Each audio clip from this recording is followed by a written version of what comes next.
예, 오늘 함께 보실 하나님 말씀 마태복음 6장 25절부터 34절까지 말씀입니다. 신약성경 9페이지 마태복음 6장 25절부터 34절까지 말씀입니다. 신약성경 9페이지 마태복음 6장 25절부터 34절까지 말씀 다 찾으신 줄로 알고 제가 봉독하도록 하겠습니다. 그러므로 내가 너희에게 이르노니 목숨을 위하여 무엇을 먹을까, 무엇을 마실까, 몸을 위하여 무엇을 입을까 염려하지 말라. 목숨이 음식보다 중하지 아니하며 몸이 의복보다 중하지 아니하냐. 공중의 새를 보라. 심지도 않고 거두지도 않고 창고에 모아들이지도 아니하되 너희 하늘 아버지께서 기르시나니 너희는 이것들보다 귀하지 아니하냐. 너희 중에 누가 염려함으로 그 길을 한 자라도 더할 수 있겠느냐. 또 너희가 어찌 의복을 위하여 염려하느냐. 들의 백합화가 어떻게 자라는가 생각하여 보라. 수고도 아니하고 길쌈도 아니하느니라. 그러나 내가 너희에게 말하노니 솔로몬의 모든 영광으로도 입은 것이 이 꽃 하나만 갖지 못하였느니라.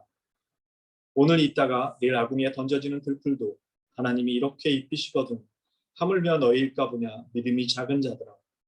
그러므로 염려하여 이르기를 무엇을 먹을까, 무엇을 마실까, 무엇을 입을까 하지 말라. 이는 다 이방인들이 구하는 것이라. 너희 하늘 아버지께서 이 모든 것이 너희에게 있어야 할 줄을 아시느니라. 그런즉 너희는 먼저 그의 나라와 그의 의를 구하라. 그리하면 이 모든 것을 너희에게 더하시리라. 그러므로 내일 일을 위하여 염려하지 말라.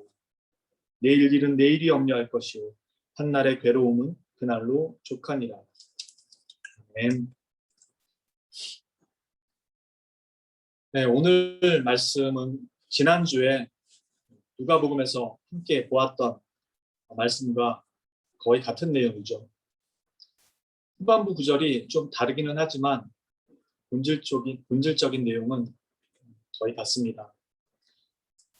그럼에도 지난주에 이어서 이번 주도 이 말씀을 함께 생각해 보자 하는 것은 좀 더 이제는 구체적인 내용을 두고 우리가 하늘에 그 보물을 두고 이 땅을 산다는 것이 어떠한 의미인지를 조금 더 생각해 보자 하는 마음에서 오늘 지난주에 살펴봤던 말씀을 또 한번 봅니다.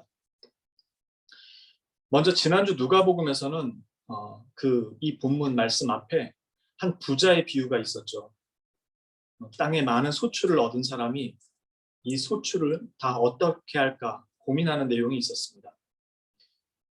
그 비유의 결론은 자기를 위하여 재물을 쌓아두고 하나님께 대하여 부유하지 못한 자에 대한 모습이었죠. 사실 이 부자가 가지고 있는 이 재물에 대해서 누가복음에서 설명할 때 그것이 소유가 자기 게 아닌 것을 말씀을 드렸는데 이미 이 단어 속에서 그리고 문장 속에서 나옵니다. 왜냐하면 그가 땅에 많은 소출을 거뒀다고 합니다. 즉 땅에 속한 많은 소출. 그러니까 그가 읽어낼 수 있었던 것이 아니라 하나님이 주지 않으면 받을 수 없었던 그 많은 땅에 속한 소출. 그러니까 자기의 노력과 수고를 얻은 소출이 아니라 땅에 속한 소출이라는 것이 하나님께서 날씨와 계절들과 비와 햇살을 주지 않으면 거둘 수 없었다라는 의미에서 땅의 소출이라고 표현을 합니다. 그러니까 그가 가진 것이 원래 본인 것일 수 없었던 거였죠. 그런데 그는 자기를 위하여 재물을 쌓아두고 하나님께 대하여는 부유하지 못한 자였음을 우리가 누가복음에서는 그 비유를 통해서 봤었습니다. 그런데 오늘 마태복음 말씀에서는 우리 본문 앞에 있는 25절 말고 앞에 있는 19절에 너희를 위하여 보물을 땅에 쌓아두지 말라라고 말씀합니다. 그리고 바로 20절에서는 하나님을 위하여 보물을 하늘에 쌓아두라가 아니고 너희를 위하여 보물을 하늘에 쌓아두라 이렇게 말씀합니다. 즉 19절에도 너희를 위하여 보물을 땅에 쌓아두지 말고 너희를 위하여 보물을 하늘에 쌓아두라 이렇게 얘기하고 있는 것이죠. 그러니까 땅에 쌓는 것뿐만 아니라 하늘에 쌓는 것도 사실 너희를 위한 것이다라는 것입니다. 그러니까 하나님을 위해서 쌓는다라는 게 결과적으로 하나님을 위해 쌓는다라는 것이 아니라 그것이 다 너희 자신을 위한 것이 된다라는 의미인 거죠. 그러나 이 말이 단지 하나님을 위해 재물을 사용하라는 의미, 즉 재물의 사용처나 구제, 섬김에 대한 어떤 제한적 의미, 이런 부분에 국한된 것인가 라는 것을 살펴보는 게 오늘 실제 이 내용이 우리에게 어떤 것을 의미하고 있는가에 대한 것을 살펴보고자 하는 것입니다. 지금 너희를 위하여 하늘을 보물에 쌓아두라는 말씀은 그 바로 뒤에 이어지는 22절부터 나오는 말씀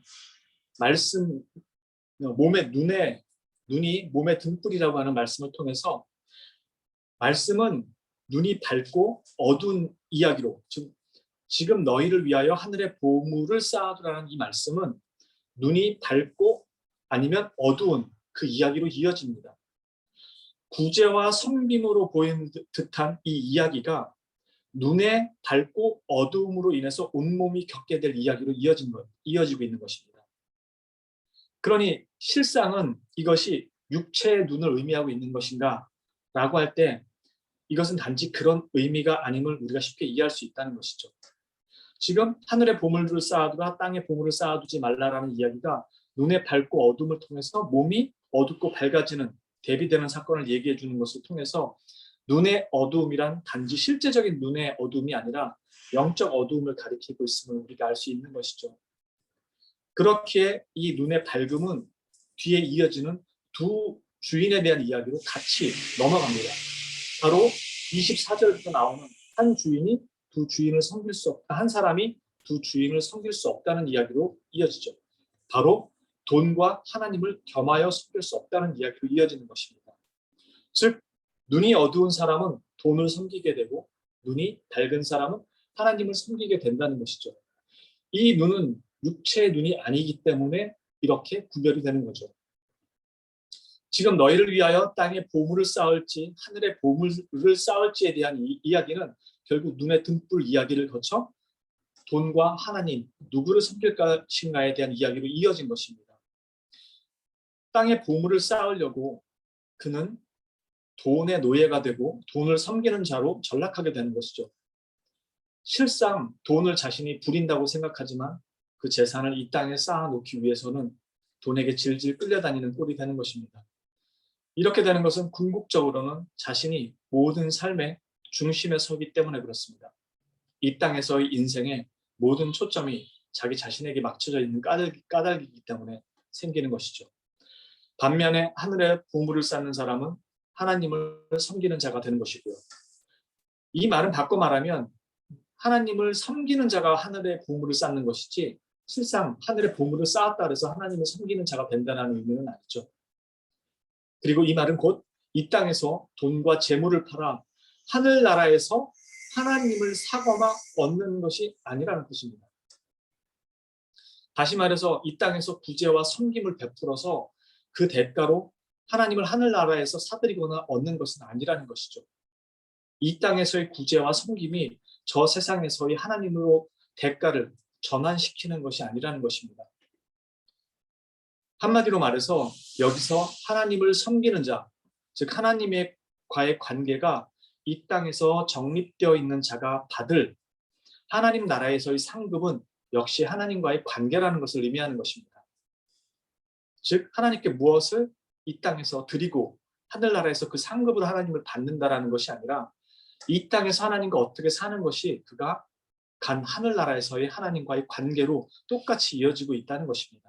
그리고 그것이 가장 그리스도인에게서의 본질적인 상급이라는 것을 의미하는 것입니다. 이 땅에서 재물 팔아서 하나님과의 관계를 살 수가 없죠. 이 땅에서 하나님의 말씀을 순종하지 않고서 재물만 팔아서 구제와 섬김을 했다고 하늘에서 하나님과의 관계가 개선되는 건 아니죠. 구제와 섬김을 했다고 한 것이 하나님과의 관계를 새롭게 아니면 그 대가로 얻는 그런 것이 아니라는 것이죠. 지금 여기서 하시는 말씀은 이 땅에서의 내 삶의 모습, 즉 이 땅에 살면서 하나님의 말씀에 순종하고 하나님과의 관계가 형성된 그것이 곧 네가 하나님 나라에서 얻는 그 상급의 모습이고 얻게 될 상급이라는 것입니다. 내가 이 땅에서 하나님의 말씀을 따라 순종하며 살기를 기뻐하는 사람은 그 자체가 그 사람의 삶에 있어서 기쁨이고 행복이 되는 것입니다. 하나님과의 관계 안에서 그것을 순종하는 기쁨을 배우고 누려가기 때문입니다. 이것이 곧 하늘에서 그가 누리게 될 상급의 가장 큰 핵심이라는 것이죠. 다시 말해서 이 땅에 이미 하나님의 나라가 임했다라는 것은 재물과 이런 내용으로 것이 아니라 하나님의 통치가 내 안에서 실제로 실현이 되고 있고 내가 거기에 순종하면서 그것을 누리며 경험하며 사는 삶을 살고 있다는 것. 즉 너희 안에 이미 하나님의 나라가 임했다라는 것이 이것이고 이것을 경험하는 사람은 하늘나라로 갔을 때 그가 받을 상급, 가장 본질적인 하나님과의 관계를 이미 이 땅에서 누리면서 내가 천국에서 받을 상급이 무엇인지를 이미 경험하고 있다는 것이죠. 그래서 그것을 소망하게 되는 거죠. 그러나 그것을 경험하지 못한다면 그가 소망하게 될 것은 당연한 이 땅의 것들로 누렸던 것에 제한되는 것이죠. 그러니 그가 바라볼 천국의 상급은 역시 그런 것들로 바뀌게 되는 것이고요. 이 땅에 도래한 하나님 나라 백성으로서의 그 기쁨을 모르는 사람은 나중에 주님 앞에 가서 그분과 함께 누리게 될 그 천국 백성의 기쁨을 여전히 이 땅에서 누리던 그 세상에 속한 것으로의 기쁨의 개념으로 환원해서 이해할 수밖에 없게 됩니다. 내가 이 땅에서 어렵고 힘든 와중에서도 주 예수 그리스도와 동행함으로 그 시간을 보내는 사람은 내가 가게 될 그 천국에서의 기쁨과 소망이 무엇인지를 이미 알고 있는 것이죠. 이미 그것을 이 땅에서 맛보고 살아가고 있으니까요.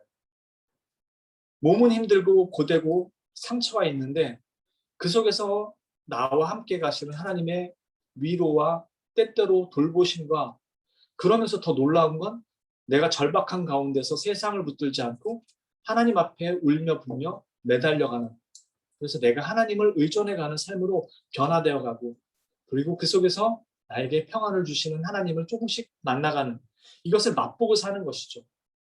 그것이 재물로 채워지는 것과는 본질적으로 다른 기쁨이고 평안이고 안전함이라는 것을 배워가고 느끼는 것입니다. 반면에 이것을 경험하지 못한 채 그저 재물로 평안함, 안전함 이런 것들을 경험하는 사람은 그 나라도 하나님 나라도 이런 것과 같은 걸로 생각하는 것이죠.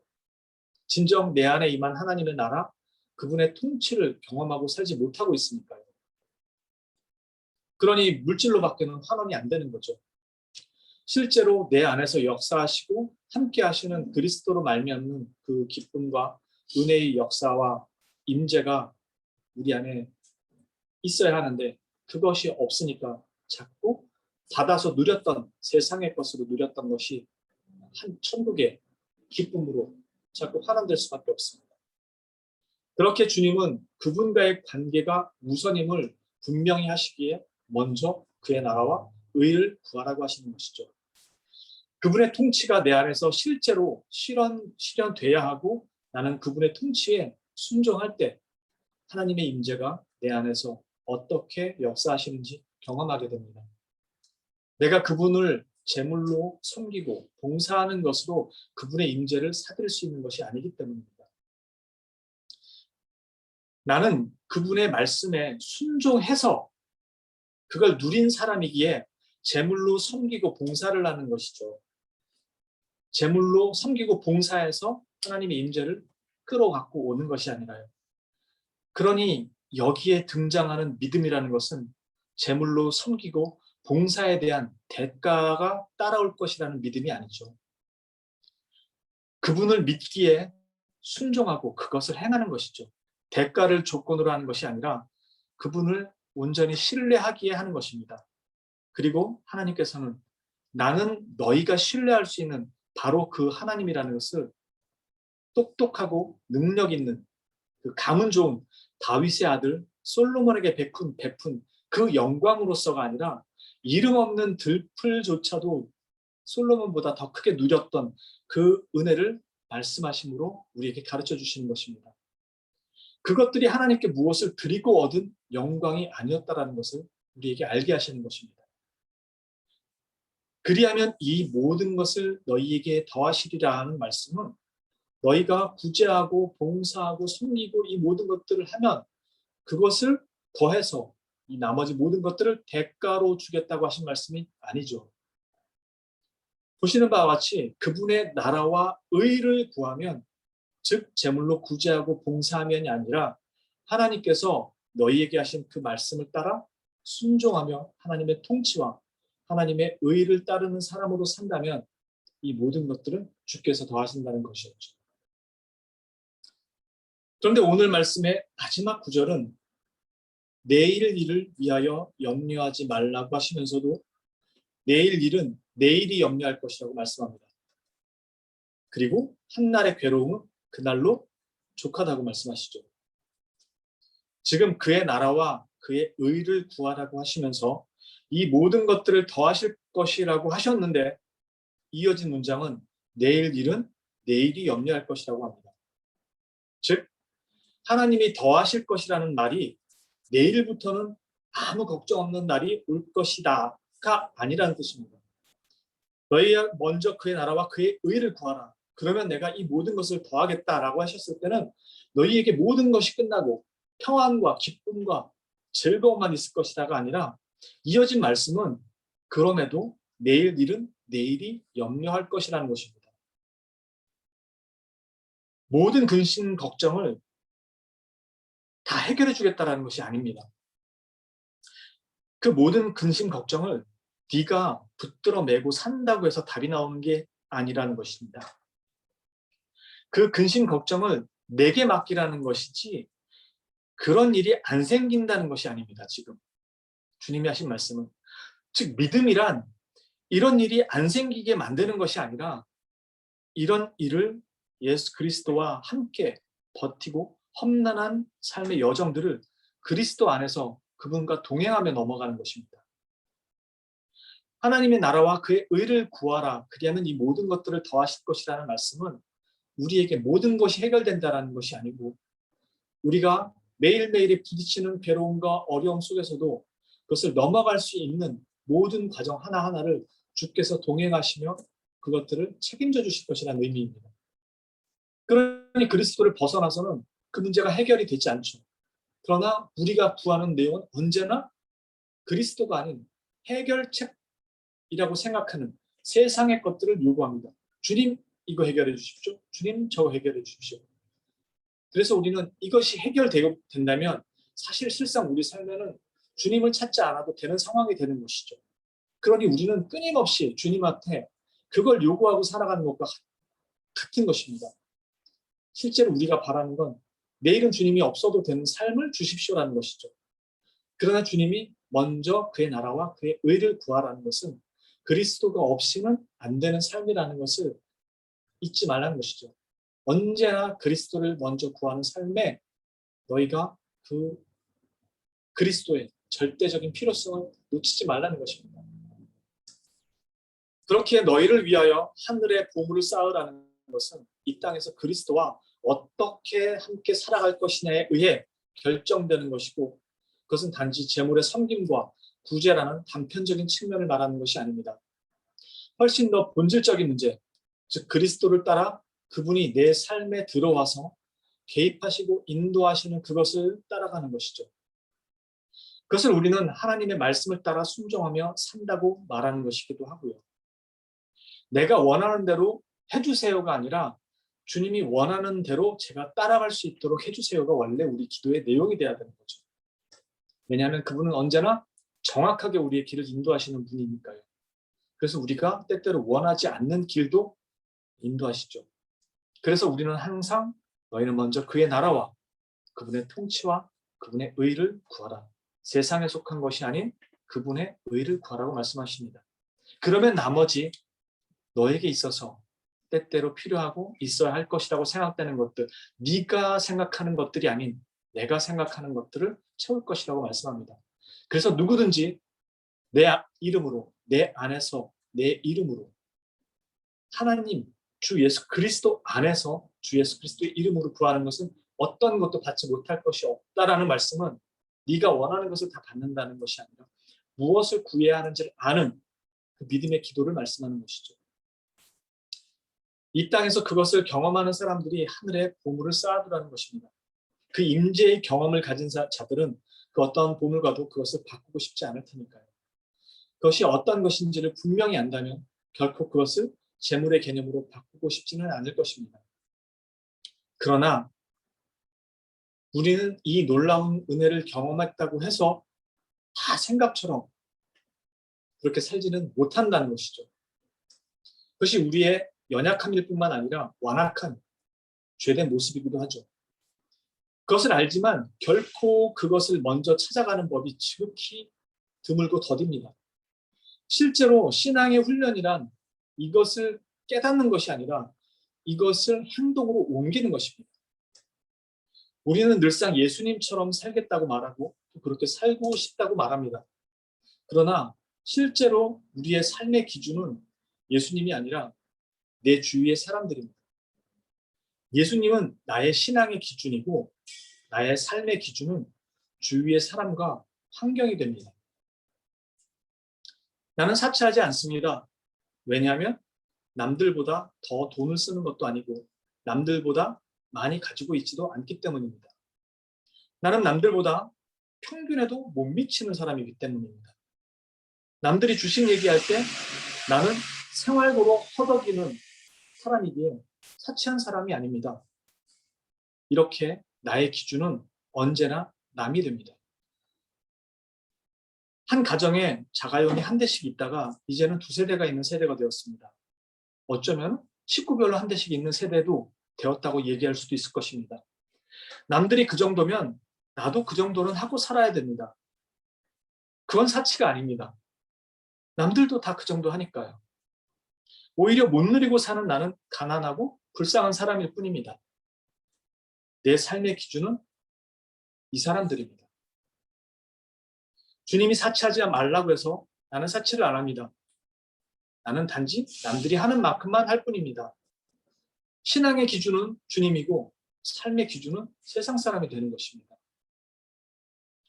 명품백, 명품 시계, 명품 옷 하나씩 걸치고 다니는 시대이기에 나도 걸치는 것은 사치가 아닙니다. 나의 삶의 기준은 언제나 타인과 주변 환경이기에 그렇습니다.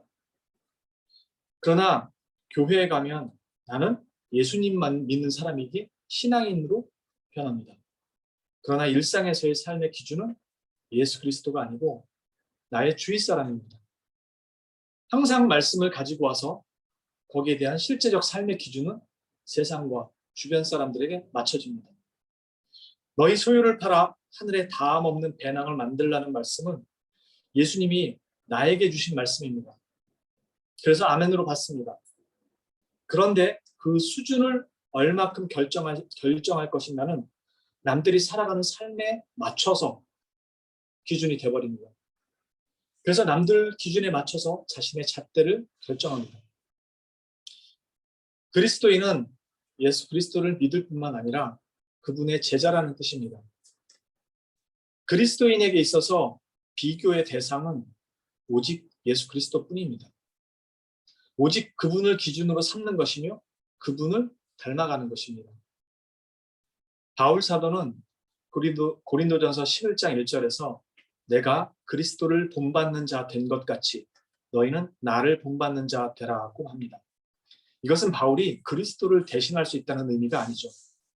내가 그리스도를 본받아 살아가는 것처럼 너희 역시 그리스도를 본받는 자가 되라는 것이죠. 바울의 신앙이 그의 삶과 일체화되어 있는 것처럼 그의 삶을 우리가 성경을 통해서 알고 있는 것처럼 우리 역시 신앙 따로 삶 따로가 아니며 그렇기에 그 기준도 각각 따로 있는 것이 아니라는 것입니다. 그리스도의 기준이 무엇일까? 그리스도는 실제로 그렇게 사는 모습이 성경에는 많이 안 나오지 않나? 라고 했을 때 주님은 재산이 없어서 뭐 나눠주고 이런 게 없었지 않았나? 라고 했을 때 성경이 하는 말은 그겁니다. 내가 그리스도를 본받은 자가 된 것 같이 너희는 나를 본받는 자가 되라. 즉 사도 바울이 어떻게 살아갔는지를 통해서 하나님이 우리에게 살아가라고 하시는 삶이 어떤지를 그의 제자들을 통해서 볼 수 있는 것입니다. 당연히 예수님의 삶도 우리가 성경을 통해서 볼 수 있는 것이고요. 이건 우리가 어떻게 예수님과 같을 수 있어 라는 말로 회피하거나 자신의 완악함을 합리화할 수 있는 것이 아닙니다. 오히려 그렇게 하지 못하도록 오히려 명령하신 주님의 명령입니다. 누가복음에서는 오늘 말씀에 바로 이어서 예수님께서 제자들에게 청지기의 비유를 말씀해 주십니다. 청지기란 자기 소유를 가지고 일하는 사람이 아니죠. 모두 주인의 소유를 가지고 맡기신 일들을 순종해야 하는 사람들입니다.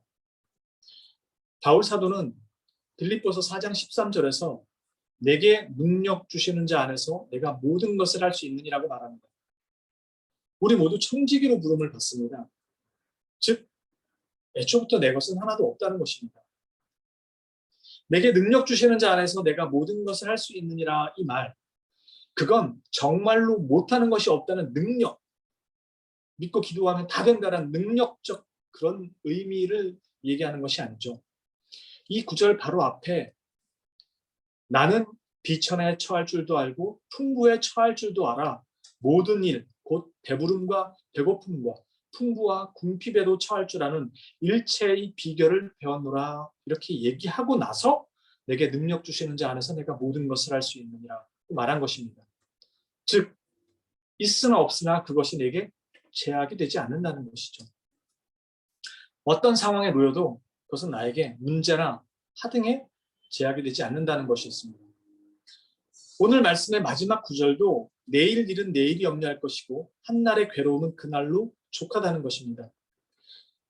우리는 비천과 풍부에 처할 수 있습니다. 그러나 그것은 그리스도 안에서는 전혀 문제가 되지 않습니다. 내가 그리스도가 아닌 세상의 기준을 맞추면 내 삶은 풍부할 때도 언제나 비천하다고 생각되고 롤러코스터 타는 것처럼 올라갔다 떨어졌다 하는 신앙에 계속 반복이 일어날 것입니다.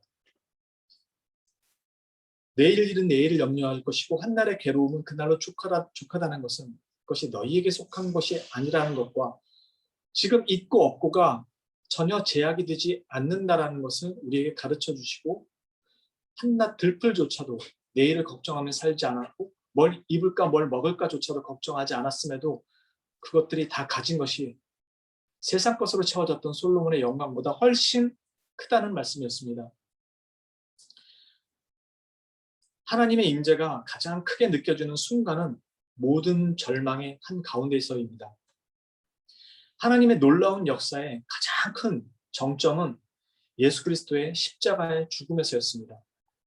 그 십자가의 죽음 위에서 더 이상 무엇도 할 수 없는 사망의 권세 위에서 모두가 끝이라고 여겼던 그 절망의 끝에서 아무것도 믿고 바라는 자가 없는 그 제자들마저도 죽었다고 다 끝났다고 생각하는 아무도 믿고 아무것도 바라고 할 수 없는 그 죽음의 끝에서 하나님 홀로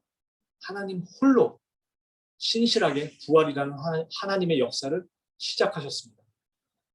인간의 믿음이 거기에 가미되지도 않았고 인간의 소망이 끊어져서 가미되지도 않았습니다. 오직 하나님 홀로 처음부터 창세 전부터 계획하셨던 그 모든 일들을 하나님 홀로 변함없이 신실하게 그 아들을 통해서 죽음과 부활을 일으키며 하나님의 역사를 시작하셨습니다. 모든 소망과 우리의 바람들이 끊어진 상황 속에서 거기에 하나님의 일이 시작됐습니다.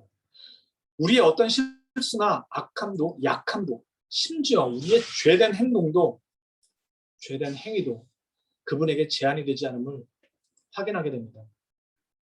그것이 하나님의 일을 가로막을 수 없음을 보이시면서 우리에게 믿음으로 하나님께 그 방향을 더욱 확고하게 세우고 한 발씩 더 내딛도록 하시는 것이죠. 강압적인 폭력이나 협박이 아니라 아들을 내어주시면서 확인해 주신 하나님의 사랑이 우리의 모든 죄와 연약함을 능히 이기시고 우리를 하나님의 사람으로 만드신다는 것을 확인시켜 주십니다. 이 완고하고 끊임없이 이 완악한 목이 뻣뻣하고 버텨가는 이 뻣뻣하게 목을 버티고 하나님 앞에 서 있는 이 목이 뻣뻣한 죄인들조차도 하나님의 사람으로 변화시킬 수 있는 분이라면 단지 물질뿐인 재물과 세상의 것들은 그분에게 있어서는 더욱 그분의 강력한 주권하에 속해 있는 것은 너무나도 당연한 것이죠.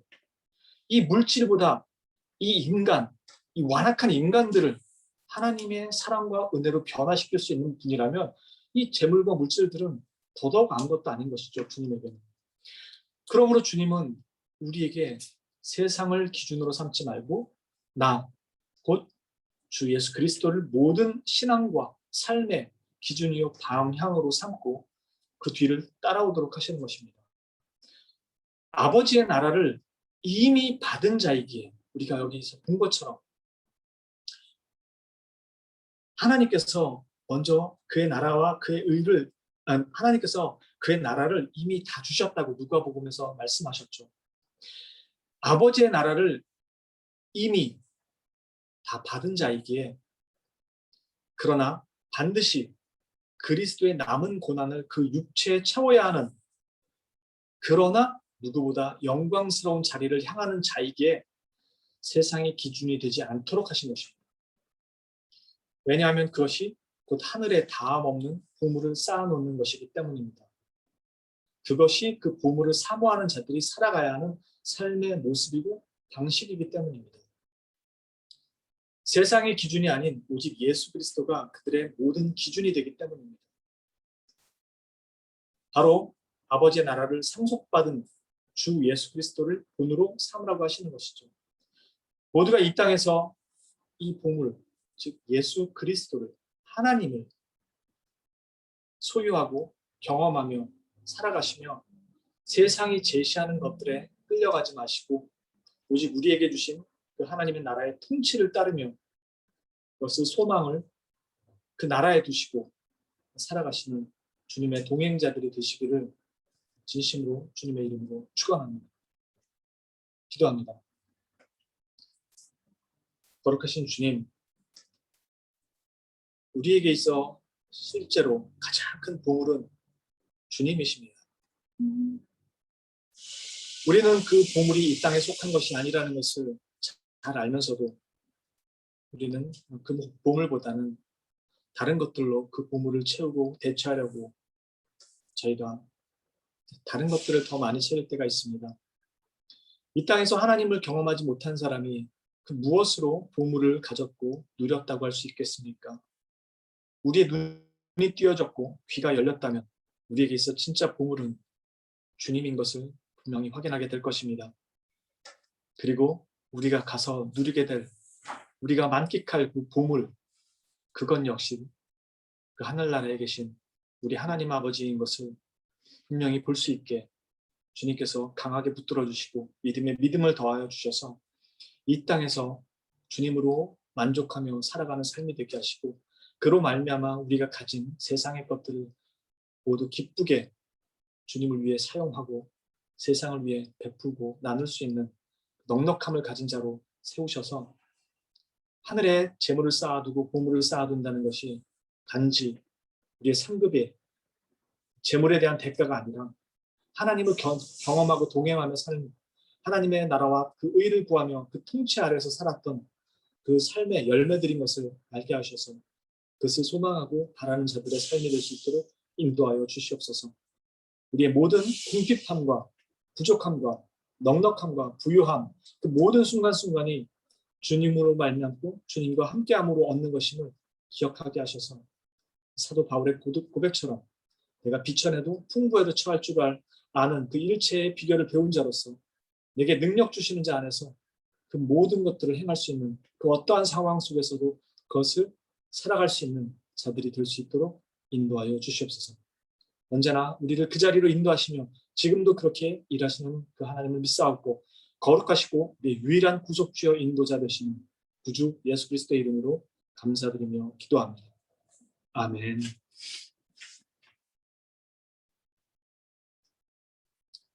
함께 찬송가